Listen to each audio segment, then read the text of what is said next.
exam, this is the report of Group 3. Values development. What is values development? Values development is acquiring values through gradual change over time. Values education involves forming values in learners as they interact with their environment with relevance to their needs and in the involvement of their faculties. Parents and teachers play important roles in values learning. Values development refers to the process of learning, cultivating, and internalizing core principles and beliefs that guide an individual's behavior, decision-making, and interact with others. It is a lifelong process influenced by personal experience, family, education, culture, religion, and society. This is the key aspect of values development. 1. Understanding right and wrong. Individuals learn to distinguish between ethical and unethical behavior. 2. Personal growth. It fosters self-awareness, integrity, and accountability. 3. Cultural and social influence. Cultural norms and societal expectations shape an individual's value. 4. Critical thinking. Encourage reflection and beliefs and the reason behind them. 5. Adaptability. Values evolve over time due to changing experience and circumstances. Example of values: honesty, respect, responsibility, compassion, justice. Values development is essential in forming stronger character and fostering harmonious relationship within a community. The Filipino value system refers to the set of values or the value system that a majority of Filipino people have historically held important in their lives. This Philippine value system includes their own unique assemblage of consistent ideologies, moral codes, ethical practices, etiquette, and cultural and personal values that are promoted by their society.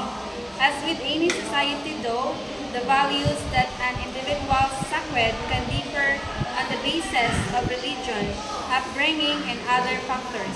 Filipino values are, for the most part, centered at maintaining social harmony, motivated primarily by the desire to be accepted within a group. The main sanction against diverging from these values are the concepts of hiya, roughly translated as a sense of shame, and amor proprio or self-instinct, social approval, acceptance by a group, and belonging to a group are major concerns. Caring about what others will think, say, or do are strong influences on social behavior among Filipinos. So, ang sistema kuno sa bilis ng Pilipino nagaugyon sa personal nga kooperasyon nga kasagaran gabase sa kaparetihan, obligasyon, pagamigahay, espiritual nga relasyon kag relasyon sa negosyo nga makabulig sa pagpadayon sa paghiliusa sa katilingban. Importante ang maayong nga pamatasan sa adlaw-adlaw nga panginabuhi sa mga Pilipino. Models of the Filipino values. So we have 12 models of Filipino values. So first is the elements of composition. The values of Filipinos especially upholds the following items: solidarity of the family unit, security of Philippine economy, orientation to small groups, personalism, the concept of loob or kalooban, meaning what's inside the self, the inner self, or the actual personal feeling of the self, existence, and maintenance of small.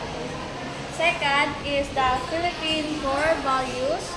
So, Philippine core values is hiya, pakikisama, utang na loob, and respect to others, make a Filipino an individual with unique moral obligation to treat one another, resulting to the community ties. These values make Filipinos friendly, hospitable, polite, and loyal.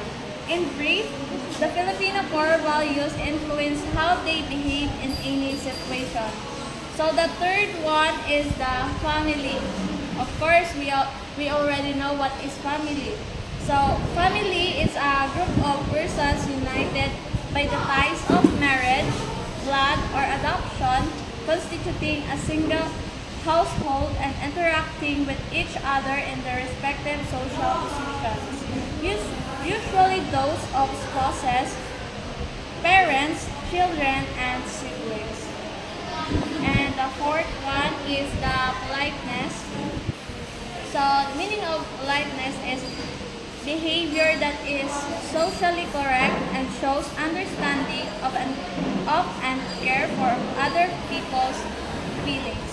They asked how he was out of politeness, not because they really wanted to know. She smiled at the boy's politeness. And is the hospitality.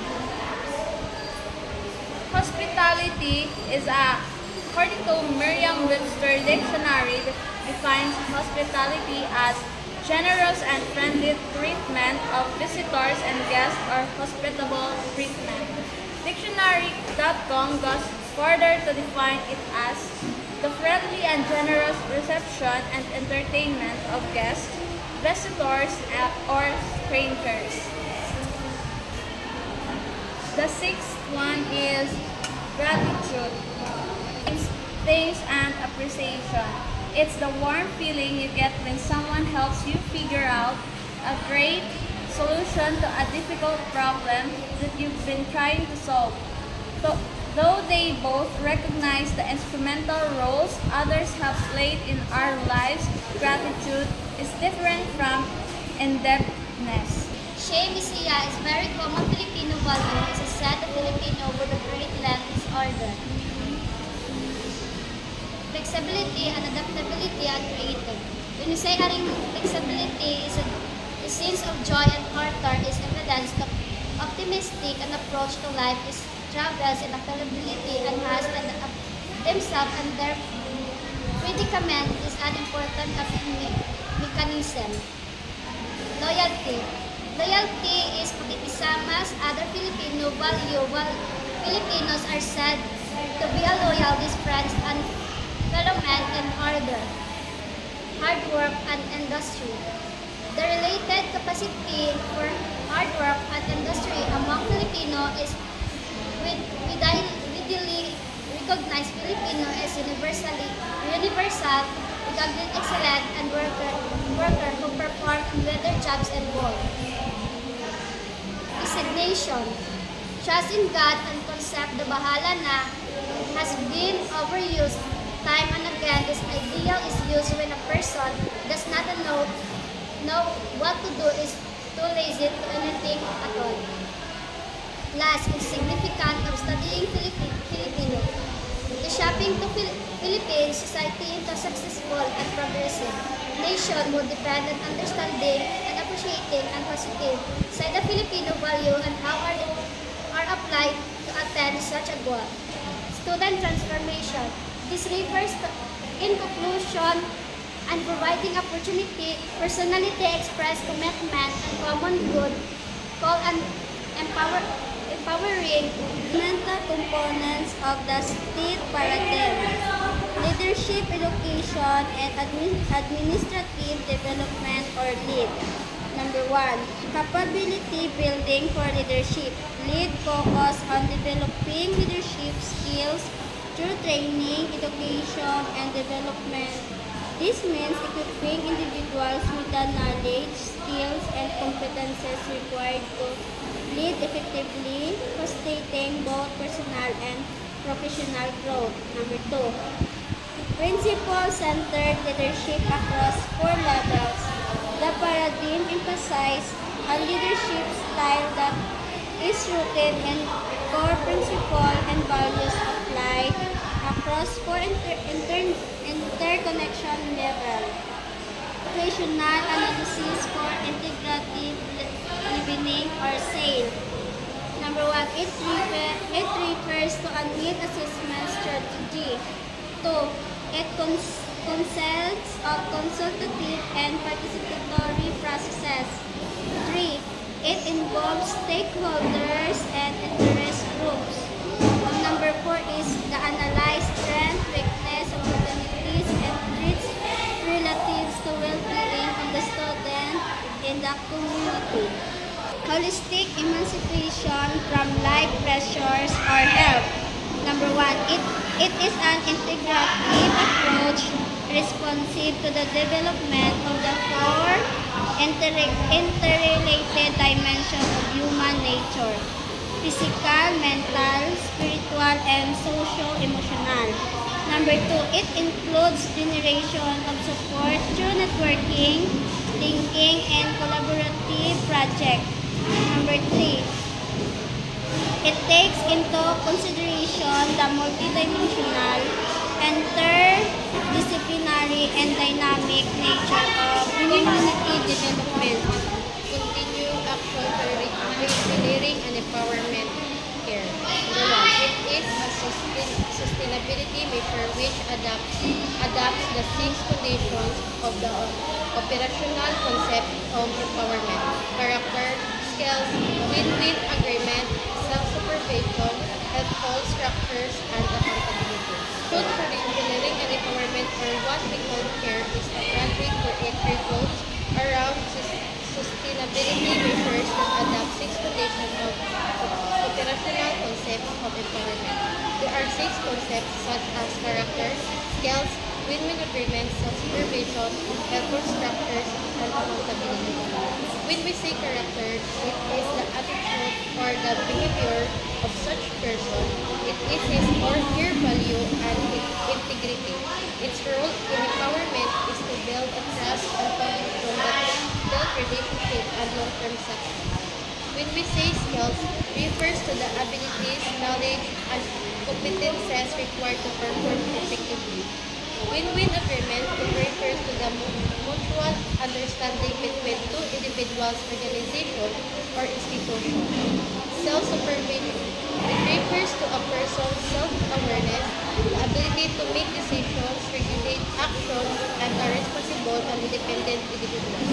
Help structures, it refers to the policy or guidelines to help creating structures for providing the necessary plan for individuals or organizations to thrive. Lastly, accountability. It means that a person should be accountable for his or her action, that he or she needs to fully take the responsibility of the consequence that he or she made. It means that the person should be committed to take responsibility for his decision. Number 2, it includes feedback mechanisms, monitoring and evaluation activities, award, and incentives. The statement refers to the tools and strategies to maintain improvement, engagement, and recognition that was given in the program CARE. There are 3 added strategies to ensure that the goal was met. The strategies are feedback mechanism, monitoring and evaluation activities, award, and incentives. When we say feedback mechanism, it refers to the process that helps someone to provide input or assessment about the performance, result, and experience.